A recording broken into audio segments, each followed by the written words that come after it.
Hello! Today we'll be discussing one of the greatest controversies and tragedies known to man, and I will be your host. My name is Abigail Satter, and I have been thoroughly researching a specific tragedy that was one of millions to occur during the Nazi regime. During World War II, a dictator named Adolf Hitler rose to power through political scheming and mass propaganda spread throughout Europe. At a desperate time, people turned to tragic measures, and Hitler was single-handedly able to start the Second World War. Hitler's ideal life for Germany was to represent pure German art and history. He wanted a Fuhrer museum in the city of Linz, Austria. The goal was to collect as much German art as possible, or in other words, as much art that Hitler approved of himself or thought was German. In order to collect these pieces, Hitler ordered his army to obtain the art in any way, shape, or form. None of it was considered illegal because of the absolute power Adolf Hitler held. Looting from museums, churches, homes, and anywhere else he felt housed things that belonged to him or Germany never crossed his mind as immoral. The art stolen from the families and victims should not only be viewed as pure theft, but seen as a representation to their family's stolen individual culture, history, and heritage. Society today should not allow the Nazi regime and anything they did to continue to live on.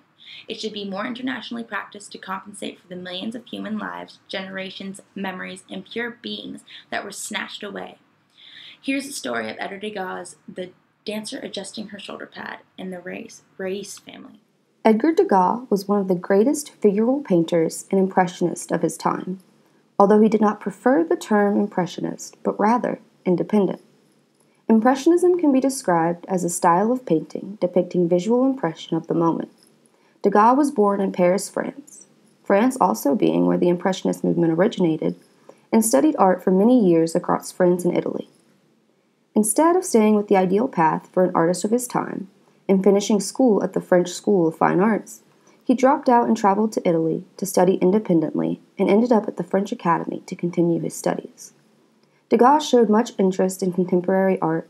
It was inspired by the works of Claude Monet, Edouard Manet, and Pierre-Auguste Renoir. He soon became known as a part of this group of artists, otherwise known as Impressionists. Degas personally found interest in ballet scenes and dancers in general, admiring the theater as a whole for a lot of his themes. He did other work with nude paintings and other portraits, but his focus on ballet was prominent. Degas was very dedicated to his observation of his subjects and is one of the leading figures in setting the precedents for the development of modern art. Many of his works are worth substantial amounts of money and have been sold to up to $28 million. During World War II, the Nazi regime dominated Europe and destroyed the lives of millions upon millions of people. This included the murder of 6 million Jews, all under the tyranny of Adolf Hitler. His personal rage fueled the war along with his demonic idea that he could essentially take over the world. His idea of the perfect society included over 100,000 pieces of European art. Within these 100,000 pieces of looted art was one specific piece stolen from a small Jewish family in France, the Reyes family. The Reyes family was forced to abandon their home in early 1940 and were not able to return until October 1944. Over those 4 years, their home was stripped of essentially everything, from furniture to silver to the art hanging on their walls. The Nazis used these things for personal gain and transported them to Germany. One of the things taken from the family specifically was a beautiful Edgar Degas painting called The Dancer Adjusting Her Shoulder Pad. Created in the mid-1890s, the piece did not find its way into another's possession until 1928 by a well-known art dealer, George Seligman. This piece of art specifically was one of many of Degas' studies on dancers. He showed a specific interest in dancers and depicting scenes they created. The Reyes family was made up of Martha and Wilhelm and their 3 children. With only one living sibling left on Wilhelm's side, a sister named Martha Johanna Chon, the Reyes family tree was already dissipating when the Nazi regime fell into place. Claiming the life of Mr. Wilhelm in the Holocaust, the family was left with nothing but memories and each other by the end of the war.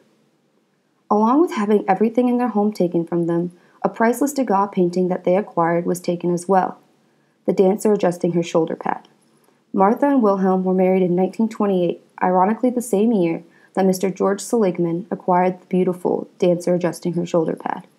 I do not know if this is accurate, but I like to think that the painting was a part of a beginning of Martha and Wilhelm's life together. Perhaps a wedding gift or just something to decorate the walls of their new home. The painting represents the beginning of their family's history, and that cannot be forgotten. Their family was able to beat the Nazis' desperate tries to disregard their existence, and that is extremely admirable and should be compensated for in some way, somehow. The family today chooses to be private, which can be completely understood. But what if they could at least get back a part of their past? A part that represents the beginning of their lives. The dancer adjusting her shoulder pad, not for the money, but for the meaning and representation that the art holds. In conclusion, I think that it should be more of an international effort to compensate for what these families lost, and I think it has been put off far too long. The families should also be aware of the things they are entitled to. Even if they don't care, they should still know. Internationally, society has made it evident that leaving these tragedies in the past should be accepted. However, human rights should never be dismissed and ignored. One person should not be able to simply decide whether or not an entire group of people have the right to exist. They were merely placed on this earth like every other being and should be treated with respect and empathy. The only thing each human is granted on this earth as being truly theirs is their own body and soul. That does not change from person to person no matter what. Stripping someone of their ability to control their own life is absolutely obscene, and if an instance of such injustice occurs, there should be an ample compensation for the victim and consequence for the one disregarding their life. One should always live and let live.